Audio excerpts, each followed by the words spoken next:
Hello, everyone. It is the 24th of May, 2024, and I'm with Phil Norris, who's a content editor for Reach PLC. He's the editor of Gloucestershire Live and Somerset Live. He's a very good friend and probably one of the most experienced journalists I know. I met Phil when I worked at the Gloucestershire newspaper, The Citizen, which is a daily paper in Gloucester. It was down, is it St. John's Lane, Philip?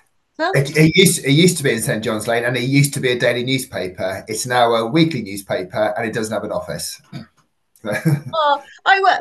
My uncle Tony Marcovecchio was a sub, and remember a really big, bustling newspaper. I remember how important the newspaper was to the people of Newark, the town I'm from in the Forest of Dean, an area you covered, Phil. And I remember how much everyone loved the paper.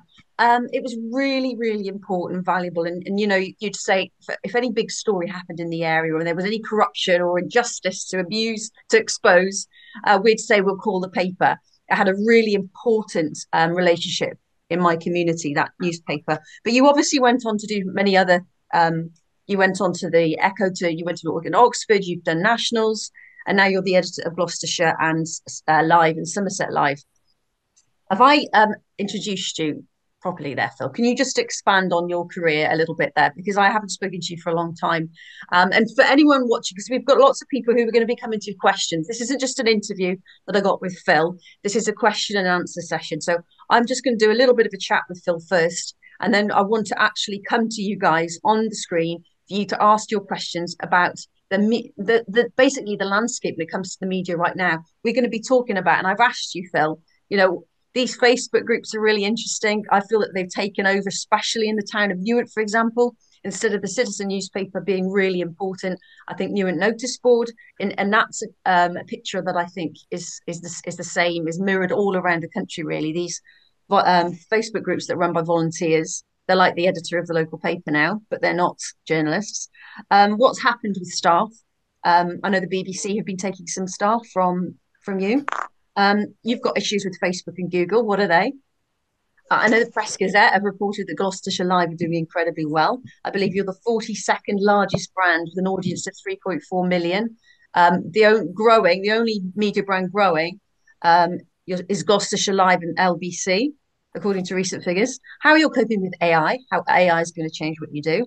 How do you decide what's important? Because I found that a struggle. I do not understand a top story. I don't understand what makes a splash. I did not understand why we talked about Hugh Edwards for day after day after day after day. For example, and social media. How do you use it? What are its challenges? And you mentioned this word news avoidance. What is that? Mm. So let's get started. Those are a few things I want to talk about. Please make sure you're mute. There's a little bit of background noise coming in, guys, which we don't want to distract us. I think everyone's muted. Okay, so first of all, Phil, of all of those things I just mentioned, what do you want to start on? What's been the big issue for you? What I'll start with is just briefly recapping how my career's gone and how that mirrors what's changed with regional sort of news gathering and everything. So very briefly, as you said, started off in sort of start from the Citizen, a daily, bustling, busy newspaper in the heart of the city. Then moved to Oxford, and then moved back again to the Echo. And it was coming back to the Echo as sort of deputy chief sub that things really started to change. Then that's when the internet really started to take over, and newspapers took the decision to not charge for what we produced. So all that news people provided, journalists who were paid would go out and find news, and we gave it away for free. So ever since that kind of decision was taken, the industry has sort of suffered in a way to make money. You'll remember, Anna, from when the Citizen came out, and you'd have those big, chunky property supplements. So people would think, it's Thursday, let's get the Citizen. There'll be 100 pages of houses. People would look through those. That would get money to the paper. Same with jobs. All that disappeared onto the internet. So Can you newspapers. remember the date? You said this is a significant moment. Can you remember the year? It would have been. I remember. It would have been what, sort of 2000 and when it really started to hit, probably 2006, 2007, 2008. I That's think when I that's got my Facebook account. Everyone got a Facebook account in 2007. So you'd say that was a big mistake to give away all the content for free on the internet? I mean, in hindsight, it was catastrophic, because people started to assume news was free. It takes time, it takes money, it takes resources, it takes investment for people to cover the news. So once we started to give that away for free, that massively hit our funding model, take away all the advertising going online, and that's why the industry has changed to what it is now, and why the kind of content you see online now is there, and why the kind of content you'd have seen in newspapers 20 years ago isn't. It's all to do with the audience and how we get revenue. So it's a very ever changing, extremely complicated, and very hard to pin down media environment, which is why things change so much all the time. So briefly catching up now. So now I work for Glos Live and Somerset Live. As you said, Glos Live is doing phenomenally well. We get a massive audience. I think we're even up now, just looking at some new figures from Hold the Front Page. We're 32 in terms of audience size, I think it was. But I can In spend a little terms of the whole of the UK, bit so of the 32. media, yeah, because we're flying in a way that may not be sustainable, but it's a way that we can control to a certain extent, and a way in which you've identified. So, I mean, Anna, you'll know this in terms of working with these different sort of platforms and how people access news. You've got to sort of ride the wave of the audience. You've got to know where the audience is. You've got to give them what they want, and also you've got to find them stuff they don't know they want, but they're going to want, to make sure you can expand and keep on moving. It's a very fluid. So very briefly, and again, this is going back a few years. Just imagine the newspaper structure, an editor there, top of the table. These are the news stories I think are important. This is what's going on page one. This is what's going on page two. And obviously you knew from newspaper sales how well the paper was doing, but you didn't know how many people were reading page 5, how many people were reading the sports pages, how many people were reading the little small story in the bottom of the paper. So it was all very sort of dominant down from the editor. Now it's completely a flat line. The audience is in charge. We go to what the audience is saying. If the audience aren't reading it, we're not doing it.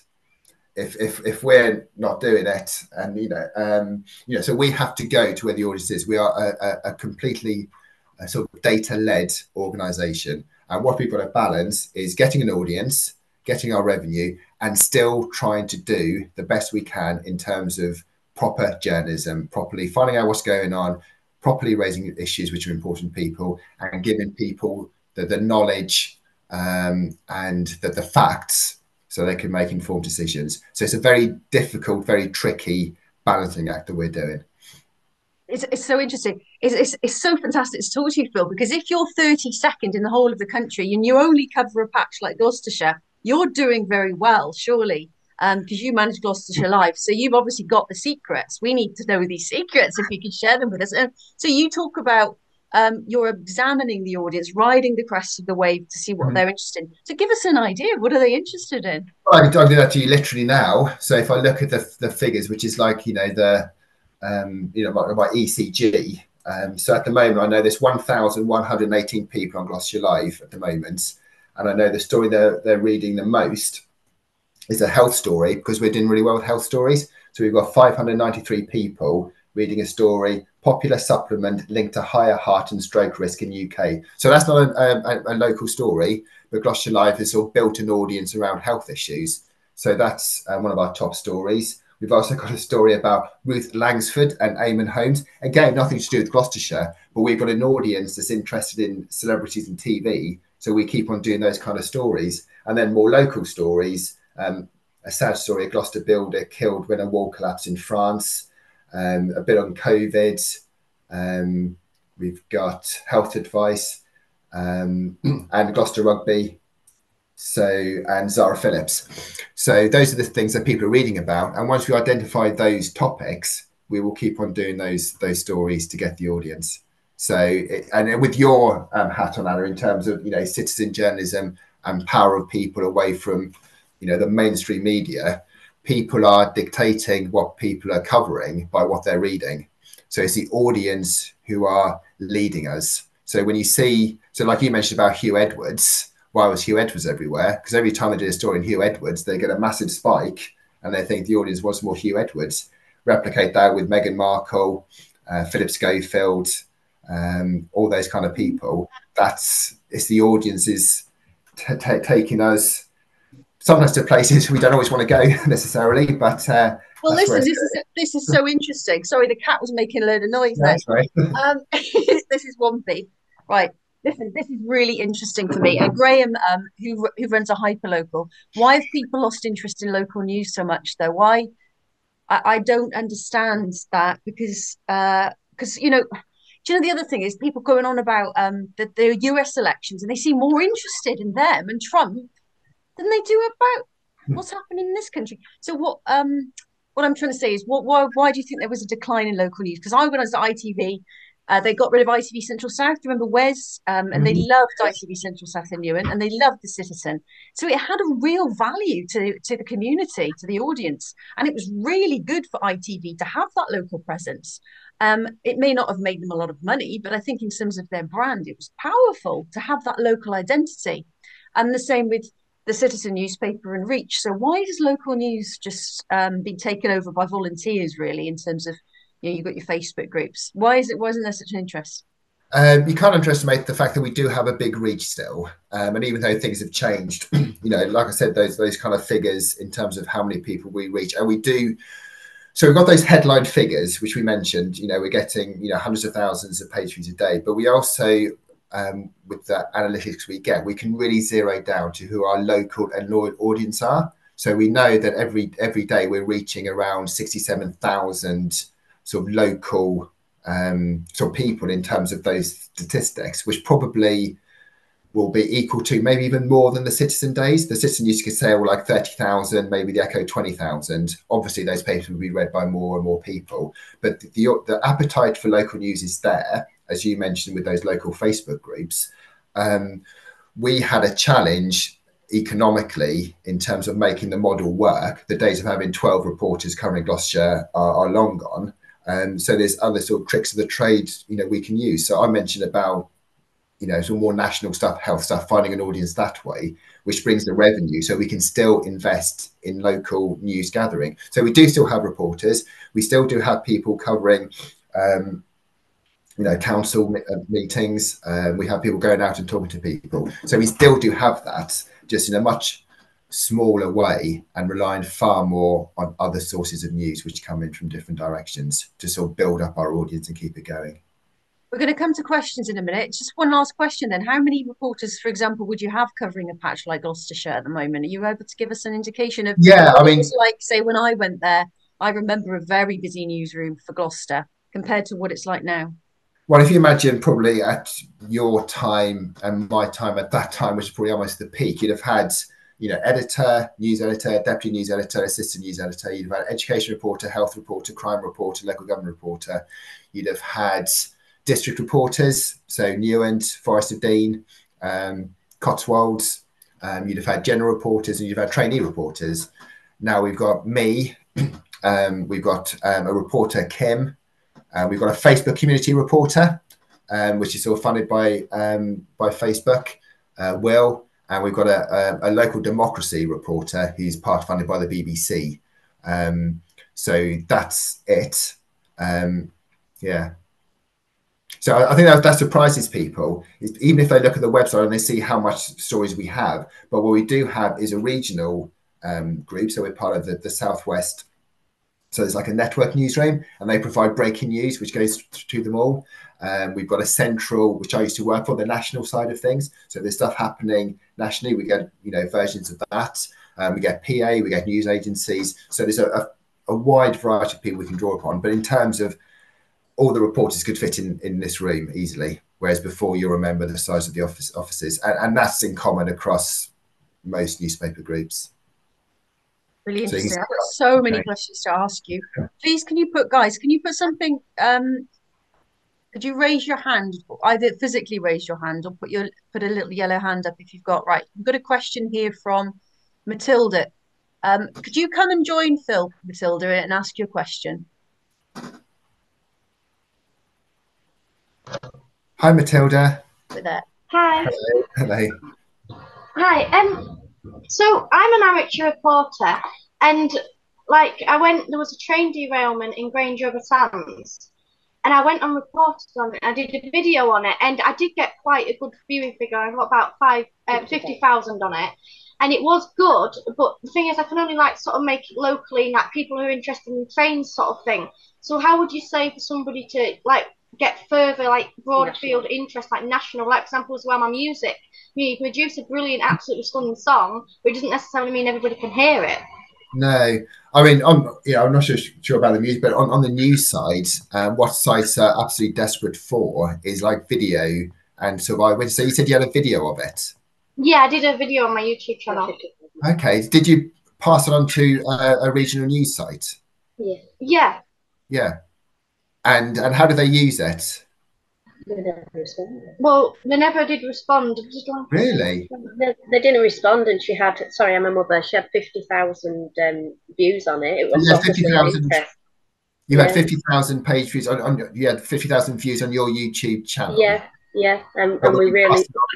But when you passed it on, the news site They didn't even respond. Nobody responded. We passed it on to quite a few national papers and that, and nobody. And it has happened before. She's got a video with 600,000 views, and we've done it before, and it just appears to us that it's always locally that we'll pick it up. We had loads of local coverage, but nationally. Nothing. And also because of when it happened, because obviously a train derailment, I suppose, is one of those quick things, isn't it? You got to do quickly. We pretty much did it straight away, didn't we? It was exclusive. There was nobody else with the footage. No. I'm just really surprised by that, because if that had happened here, I mean, we'd have jumped on it. And the way reach is changing where I work, we've got like it's what they call a vertical. They've got like a breaking news structure that goes right from the Mirror all the way down to all the different sites. So if you were providing that kind of video coverage, I'm really surprised they didn't jump on it, because that would have done. Well, we went from both angles. We went on because of obviously tracking. There was two sides to it.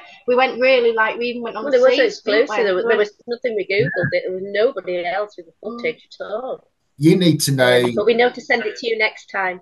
Yeah, because to be honest, anything like that, if you did send we'll be sending it to you. Yeah, because I've got the literally a message thing on my, and that will go straight into the Mirror and all the breaking news, and they would see it. There'd be the usual questions they'd ask you about, if you want paying for it, and what kind of links and credits.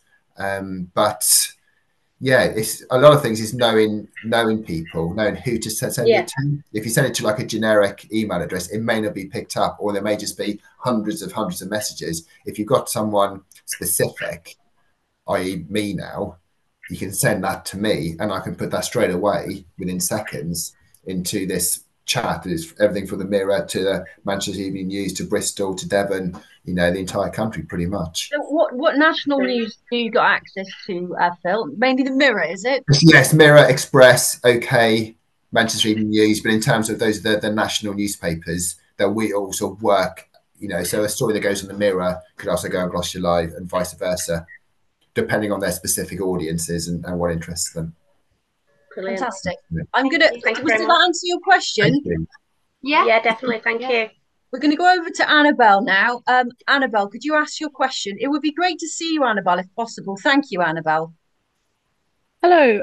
Good morning. That's a really interesting start. So, my question: I noticed when you said the really popular issues, they seem to be health, sport, health, royal, health, celebrity. Is that right? Health seems to be of interest. So this is what's sort of interesting is what we're trying to sort of grapple with. We've got so many different sites within Reach, and it's trying to work out what works for different sites. So, for example, Gloucestershire for years has always done quite well out of issues like dementia, Alzheimer's. So we've and the way Google, sort of ranks and values stuff, I think just our gloucestershire.live.co.uk/health is seen as a good authoritative place for health news. So that works off sort of Google Discover, as well as sort of general Google search. So we've sort of we've built up like a weight of stuff about health. So if people are searching health stuff and specific issues, Gloucestershire will obviously be there because we've got that kind of authority. So what other sites need to do is to find their own subjects that work as well, so we're not cannibalizing each other. So yeah, health. Do you think in the run-up to the election there'll be a bigger appetite around the NHS? I have a particular story in mind, the unusual death of a 25-year-old woman in a London teaching hospital. Really? She has been pursuing it. We've got a team looking at the evidence. It is an interesting story because it exposes what's going on in the NHS with both doctor whistleblowers and now patients actually going out and campaigning. She's campaigned at the CQC, at the Trust. She's got her story into the House of Lords, but it's how to get it in front of the right people. I can see the human interest to it. So I'd just be interested in your perspective. I mean, not suggesting in a second that any kind of stunt is done, but we've all seen those things during an election campaign when there's a question asked on question time, or there's a politician at a hospital and someone comes forward and says, what about this? And, you know, that sort of forces people to sort of raise those issues. So, I mean, yeah, that sounds like a really important story. Obviously, the health service is going to be key to how the election goes ahead. You need to get a case like that. And, you know, I don't want to speak out of turn, you know, I don't know the entire circumstances, but if it's politicized, you know, then in the run up to an election campaign, that's when you get the attention, isn't it? You know, the plight of... It's potentially a highly political story. I've already linked with a group of 150 doctors who speak up about patient safety, specific incidents. They're sometimes called whistleblowers, but I think that's wrong. But in this case, the patient coming forward, and still there's a mystery as to what's happened and how the trust has behaved. That's really helpful. Thank you. Where would you suggest raising this question? Like you, I'm not going to call it a stunt, but what? No. I mean, you just need to... I mean, has it been covered in any way by any news organisation? I'll send you a link afterwards. Yeah. If people are interested, it's on truthforgaia.com, but it's a very simple website. It's literally a repository of the evidence. There's no budget behind it. It's just this lady called Dorrit, who's a friend of mine. It's a very simple story, but she's done something really unusual. She's put her daughter's medical records. She's put her daughter's post-mortem report. She's put the coroner's approved transcript. Every step of the way, the institution tried to shut her down. Why would that be? So instead of an honest system, the NHS looking for what went wrong, can we do something differently? You end up in this embattled fight with a very powerful trust with very deep pockets and one small bereaved mother saying, what happened? Could something be done differently? It's a very unequal fight. Yeah, so I mean, if you're in Gloucester or Somerset, what I'd be saying is speak to us. You know, we would sort of tell that story. We would go to the relevant people, and you know, if you wanted to raise that with politicians, you know, that's how we can put, you know, in front of them. Obviously, we've seen with the infected blood scandal, slightly separately, but in similar terms in terms of the post office scandal. You know, these kind of things of cover-ups, organisations not doing what they should do are really live issues, and they really get an audience. And these kind of things can... To make it relevant to Gloucester, then, if you flagged this story, could you use that as a way to call for Gloucester stories? Yes, I mean, we tend to not do that quite so much now because, again, that's the kind of thing we would do. We have done in the past on Facebook. That's a bit more tricky to do that, but you need to get that story in front of a proper journalist, and you need to get that story, you know, sort of stood up. And yeah, that's. Well, I passed it to the Telegraph, haven't I, Annabelle? Annabelle, would you mind explaining who you are? And just a couple of questions for Phil on this. I have a lot of people contacting me, Phil, with stories, and and Graham's talked about this as well. Do you have the money though to cover something like that? Because I know the Times and the Telegraph have big investigation teams, and they've got a paywall. They seem to have more time than you. If it's, you know, this, you've got to be so careful on some stories. Do you ever look at something and think that's a bit, it's going to take too much time? And sorry, Annabelle, could you say who you are as well, and explain that? Sure. My name's Dr. Annabelle Bentley. I'm a doctor, but I'm also a friend or a neighbour of somebody called Dorrit. Her 26-year-old daughter Gaia died. She had a brain condition. Within 17 hours, she was brain dead in University College London Hospital in July 21. She's then turned into a campaigner, really, to try and seek the truth. So the essence of the story is really simple. Somebody dies in a teaching hospital. It is unexplained. What happens next? Where do people go? And I got closer to it, and I'm really supporting Dorrit with her campaign. And then I know her through her work in getting the story about the whistleblower doctors into the Telegraph. That's the one you're involved with, Anna, wasn't it? Yes, but I know that they spent 5 weeks on it full time, and they had one member of staff. And I don't know if you can do that, Phil. Could you? I mean, what we would do, and it may seem a bit more simplistic, it would be, and again, not talking about a specific case, but if if a person came to us with a complaint, for example, we had one about an inquest. So very briefly, a woman had mental health issues. She'd had a number of attempts on her own life. She went into a secure unit, Wootton Lawn, Anna. I don't know if you remember that from Gloucester. Then she was sort of allowed out, and then she sort of took her own life, and her husband, was obviously had a lot of questions about why she was let out. So, I mean, we did that story. I wouldn't say we do that as an investigation, but we say this is a person's story. This is what they're saying. And then that ended up going to an inquest. So we cover the inquest and then we get the result from the inquest. So in some ways, it's a bit of more straightforward and probably not in the same manner of what you're talking about, Anna. But if a person comes to us with a concern about a death or something, then we can tell that person's story and we can go to those organisations to give a response. Is that going to an inquest, Annabelle? On this one, just to keep it short, this call, she died in July 21. The hospital did their own investigation. Dorrit says that was an inadequate investigation. It went to the coroner's court. The way the trust behaved, there was only one day in court. It wasn't enough time to examine the evidence. They didn't have the right witnesses in court. They didn't have the right evidence in court. So some mechanisms that meant the coroner could only say inconclusive. What we say is a 25-year-old died in hospital, no reason. That's not an acceptable outcome. Dorrit's already got a lot of media coverage. If you look at www.truthforgaia.com, there's a media archive that has had about almost 3 years. The story now is really, why does a bereaved mother have to go around the CQC, the Trust, all these different organisations? There isn't a true, proper search for the truth. There's more effort that appears to go in either walking away from the issue or covering up. I'll send afterwards if you like. The recent campaign was outside the Royal Society of Medicine, where we linked up with Justice for Doctors. So for other people on this call, I hope it will be interesting hearing about, there is a growing movement of doctors speaking out about how they are treated by NHS trusts when they try and stand up and do the right thing for their patients. That was really the theme of that. Thank you, Annabelle. I want to thank you very much for sharing that. Justice for Doctors are an incredible group, and we've been able to see how they have got media coverage very recently in numerous publications. Just coming to you, Phil, because this is really important, and then going to Mark for his question. What I want to ask you, Phil, if that's okay, is so many people want to understand how to contact journalists. Do we email you? Do we Twitter direct message you? Do we call? Is there a way of phoning you? And do you just if we don't get a response, does that mean you're not interested? How do we write a press release? Just all of those things. How do we actually get hold of journalists? How do we do this?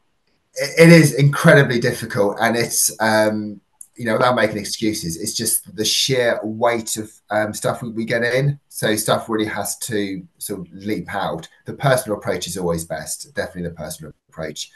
We don't have sort of offices anymore now, but we get so many press releases in. 80% of them are, awful. But we sort of know what we like. We know what sort of works, and the personal approach is best, absolutely. What do you mean by a personal approach?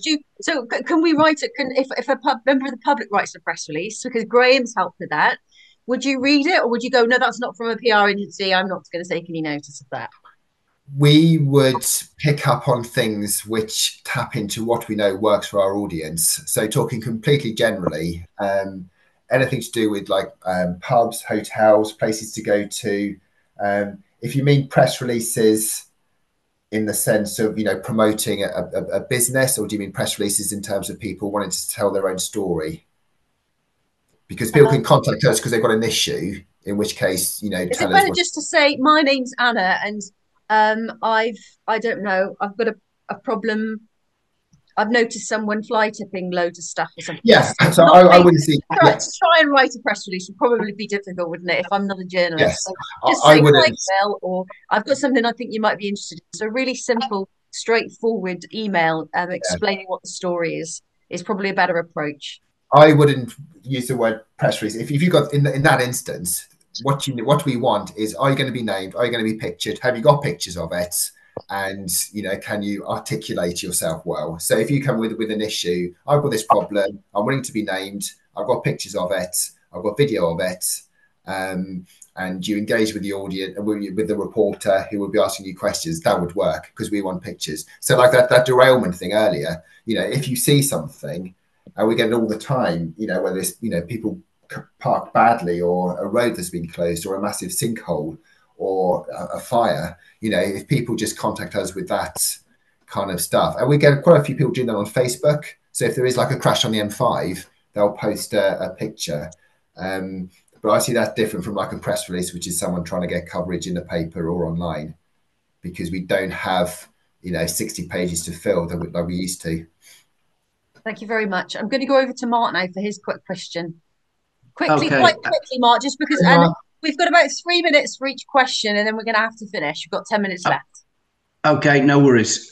So my thing is that we, as a country, we don't actually pay for everything that we should do. Everybody has this great sense of entitlement. Mm-hmm. So I've got loads of examples, but I'll narrow it in on the NHS. So 2 things that freak me out. I've just turned 60. There is no mechanism for me to continue to pay my prescription charge.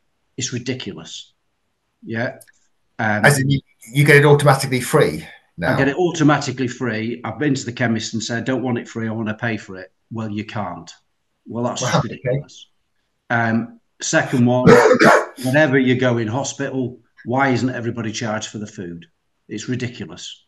Yeah. So 2 examples that would raise probably billions, but definitely millions of pounds for the NHS. So my question is, how do what would formulate to capture your attention if I was to? Well, you have already. If you're in Gloucestershire, I'd be saying, a man has hit out at, a man who wants to pay, has been blocked from doing so. Mark Hutchinson, has just turned 60, doesn't want to still take money from the NHS. If I do a little video on that and pretend I'm in Gloucestershire, even though I'm in Evesham. Sorry, you're Evesham. No, we cover Evesham. We cover Evesham. Yeah, I shall take a video of exactly that, because it's that kind of thing that really bugs me. Everybody says entitlement, entitlement, entitlement. We need to have creative ways of getting the cash across. I did the same thing with Extinction Rebellion. I tried to give cash to councillors in Cheltenham to pay for climate change. That's really interesting, Mark. And they wouldn't take the cash. Funny that, isn't it? Yeah. But that prescription things, I didn't realise that. I assumed it was sort of, means tested maybe at a certain age. But I wouldn't have thought at 60 you get, and they're like 10 quid now, isn't it, a prescription? It's bloody ridiculous. Anyway, that's me done for now. Yeah, brilliant. Thank you so much. Really interesting. Okay, so we're now over to Steve. Very quick question from you, Steve. Okay, thank you, Emma. I'll try and keep this exceedingly short. I've got 2 kings in my life right now, and it's not King Charles. I've got King Arthur Pendragon, the Druid leader and eco-warrior that some of you may know of. I've got a single which will be coming out called King Arthur's Coming. Arthur is excited about this because obviously we're going to tie this in with the general election. And then I had, as a complete surprise to me, a guy who is loosely known as the King of Fuh, F-U-H, real name Stephen Friedland, also known as Brute Force. That was his recording name. He sent me lyrics for a song and said, Steve, can you put something together with this, which I have done. It's called We Can Sing Together. It's a song for peace. I've got that happening. I've recorded it here in Portugal. And my question is this. Do I combine the 2 stories to say, something like a tale of 2 kings? King Arthur Pendragon and the King of Fuh from New York. Is that how I angle this, or do I do them as separate issues?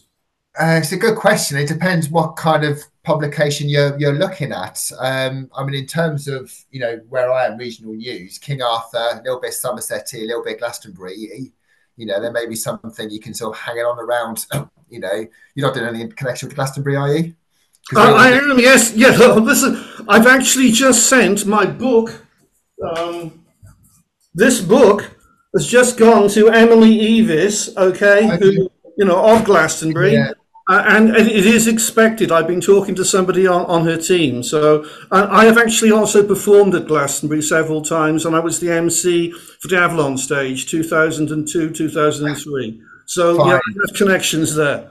So what I would suggest, and this is with my sort of Glos Somerset Live hat on, Glastonbury is a massive search term for us. It's a massive thing for us, obviously in Somerset. So we're always looking for Glastonbury adjacent copy. So anything. So what you're doing, you've been at Glastonbury, King Arthur, all that kind of area. That would work for Somerset, to be honest. So the fact that you're bringing out a song and a book, we could find a way for that to work for Somerset, I think. So I would, if Anna would share my details afterwards, that's something we could look at, because we're looking for stuff. So you need to think about things that people are, linking to the election, linking to Glastonbury, linking to the Euros, all that kind of thing can really work. That's what we need help with, Phil. Thank you. I mean, there's some people here with stories, just citizen journalism, exposing corruption, abuse, the journalism, which I can't help doing. And then there's the marketing side. And they're two different things. Bernice, over to you for your question. Yeah, just thanks, Phil. Just a really quick question. I'm friends with our local MP. She's a 30,000 majority Conservative, Julia Lopez in Upminster Hornchurch, and charges 7 wards, including rurals. And with Anna, I've learned the cap cut, the recording, the layering and everything. So I'm going to be helping her, Phil, a little bit, just to do some little spotlight, little bits of recording. So where would you think is the best place for uploading that? Would it be what you said earlier, the local Facebook groups? Yeah, I mean, this goes perhaps a bit more into, I'm very much a journalist, very much working for, regional news sites. I mean, you can obviously reach out to your local news websites who would always be interested in sort of content. But in terms of, Anna would probably be better in terms of, where to do that. You've got a video. Well, this is massive though, Phil. I've got the Liberal Democrats and Reform I'm in touch with, actually both of them. If you're a politician, you want as much exposure as possible now in the run up to the election.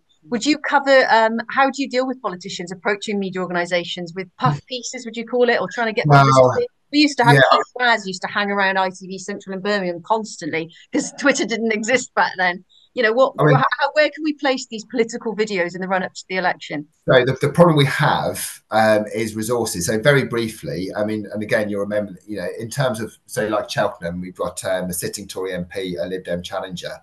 We haven't really got the staff to do things properly, in the sense, if you do something on one, you've got to do it on the other. And an election period is a nightmare because you can't, it's got to be balanced. So you've got to, so if you do something about, the Lib Dems, you have the Tories, Labour, any other challenges. So it gets very time intensive, and we've got to work out how we cover something as big as an election with so few staff and do it properly to get what you that. Just said, Phil's really, what you just said feels really important. Now, I'm a former BBC journalist on Twitter. I did a video yesterday and I only mentioned Reform, Lib Dem, Labour, and didn't mention Plaid Cymru or all the other parties. Is this apply to citizen journalism? If Bernice does something on a Facebook group, does not apply? This election has to be balanced. No, and then again, just to again briefly, if you're talking about BBC, Sky, ITN, Channel 4, they have to be impartial legally. Glos Live could do a front page story, vote Tory. They could do a front page story, vote Lib Dem. We don't have to be. We're not bound by the same rules. However, it's more a question of, we don't want to alienate part of our audience, so we will always balance it. And to be fair, so we don't take a partisan position, although we could. And I think with the Brexit referendum, we did come out for Remain. So that's what was one instance we were quite specific there. But you'll see how local papers cover things like fox hunting, always very, very balanced, because we don't alienate the audience. Israel and Gaza, again, very, very careful, very, very wary for a whole host of reasons. One, the comments we get, are horrific if we do those kind of stories. We're not experts. Feelings are high, and we're not going to come down on one side or the other. Oh, and again, Phil, you know what? You are absolutely. This is so interesting, isn't it? Because I had a really big YouTube channel, and I was told if I went political, I could grow because that's what my audience wanted. Because I was anti-lockdown, so they assumed that then I would then be, maybe I love the Conservatives or I'd love reform. But actually, no, I'm a Liberal Democrat now. But even if I say I'm a Liberal Democrat and stop talking about being a Liberal Democrat, I immediately lose people and they won't come back. So that's what you have to be careful with. So I might not get big and grow and get all the attention. And, it's so interesting what you've just said, because I've had so much abuse for not fitting in with that world. I think that's Alison. We can just come to you quickly. Thank you for that, Phil. And Bidis, did that answer your question? No. Oh, your question was where can you place your video? Yeah, no, not what where she just loads stuff onto Twitter. So this is not to go out in like I need main to help her stream. show. I can show her how Yeah, to but go you can on show me Twitter. another time because it's short She time. needs to do it. Listen, she needs to do it on direct broadcasting, which is my area of expertise. Yeah. That's how you Yeah, do it we yourself. can talk about it another time. Yeah, How thanks, do you Phil. grow? Lovely to I meet mean, you. I've been able to boost something on Facebook, and it was about the election. How did I do that? Because you're not really supposed to be able to do that. So there's ways of doing it. You're a rebel. I'm a rebel. Well, and again, Anna, remember they had this thing with Facebook when I can't remember what they called it, but they were de-promoting stuff to do with COVID, local elections. I'm sorry, local politics. So you know we've had to pivot around that because Facebook is trying to move away from stuff that's too divisive or too political. So we've had that issue as well. Well, yes. Civic downgrade, I think. Or something. I could talk about this for an hour. I really want to get involved in the election because I care so much about democracy, and I care about we having the right people in charge that we trust, that we like. So I want to get involved, but I'm trying to champion everyone. Maybe I'll just give a little bit more time to the Liberal Democrats. It's funny. It's funny because there is a way to do it. You've got to be clever. Right, over to Alison. Yeah, I was thinking about the elections and how in the next few weeks we could execute a campaign of people doing due diligence on the candidates that they're going to vote for. I mean, I'd be quite interested in doing a couple of videos showing how to do a due diligence using the Companies House and legitimate sources. But those videos would need to be a bit longer, and they're too long to do on the mobile platform, I'm finding. So what's your question to Phil about the media in terms of you've got a really big, you're doing a lot of investigative work on Companies House and fake identities, synthetic identities. You want some attention to this story, but you don't want it to be on the wrong type of alternative news media brands because some of them it can actually make things worse. Actually, speaking to some channels can make things a lot worse. I think anyway. But Phil, what do you think? Alice has been doing some investigative work and she wants to get some attention to it. I would try to partner up and link with a journalist in your area who works for a site. I mean, I know I'm coming from the mainstream media in the sense of like a reach site, but if you want to get that kind of audience, and you've done some of the work yourself. I know there's a reporter who's doing something similar with someone he's been approached by. So it's just making contacts, and you may not like in the sense that you'd lose some control because you'd be a person coming to us with something, but then we'd have to work around it. But I'd always say go to your local reporter, your local website, and work with them. That's what I said to Alison. I agree with you, Phil. That's going to be powerful, Alison. That's how you want to get attention. So you might not get 200,000 views on YouTube on a certain channel, but you're getting your reach to the right people. I think it's getting what makes someone embarrassed. So you could be on a YouTube channel. It's a big story, and it's got 500,000 or 1 million views. What actually turns things in terms of the head of comms, Phil, in terms of them saying, actually, that's really embarrassing. We've got to say sorry now. Oh, we've been found out. I think probably like you said there, it's about the audience. I mean, we find it a little bit if we do a story online, but then that story goes in the paper. That's when certain people notice it a bit more, because I think it's like no disrespect at all to people with YouTube channels at all, but I think for people in charge who may have like a more older-fashioned thing, if it's in the paper, it's a bit more real. You mean in a physical piece of paper? Yeah, I think so. And something sort of like authoritative as well. And again, no disrespect at all to anyone, but everything's on YouTube, isn't it? And all kinds of things can be said. But once that issue is put together by, I know some of these, a trained journalist. Again, no disrespect to anyone who who isn't. But if it's put through those sort of proper channels, and this may seem a bit of old fashioned, you know, but then they sort of have to respond on the record, and they have to take it a bit more seriously. So, you know, and again, no disrespect, you know, someone ringing up and saying, you know, I've got a YouTube channel, fine. But if you say, I work for Reach, I work for the BBC, I work for the ITV, I know some of these things are a bit loaded, but, you know, it's that kind of authority forcing them to respond. Well, that's what I trade. That's what I trade on, Phil. I have been for the last. Yeah, well, you have to. It gives that kind of. You always said to me, "When are you going to stop saying you work for the BBC and ITV?" Well, you're always going to have worked for the BBC and ITV, aren't you? You're not going to stop having had worked for the BBC and the ITV. So, well, Alison's got an incredible background, an incredible bio, and she's doing some incredible work. Alison, just quickly before we finish, just explain your background very quickly and what you're doing, because I don't think we really just summarised that. Okay, well, I have a background with IBM, and I managed a country operation in Botswana. So I was selling to the government, and I put in big systems across HR systems across government and police crime reporting systems. So that was in the 1990s.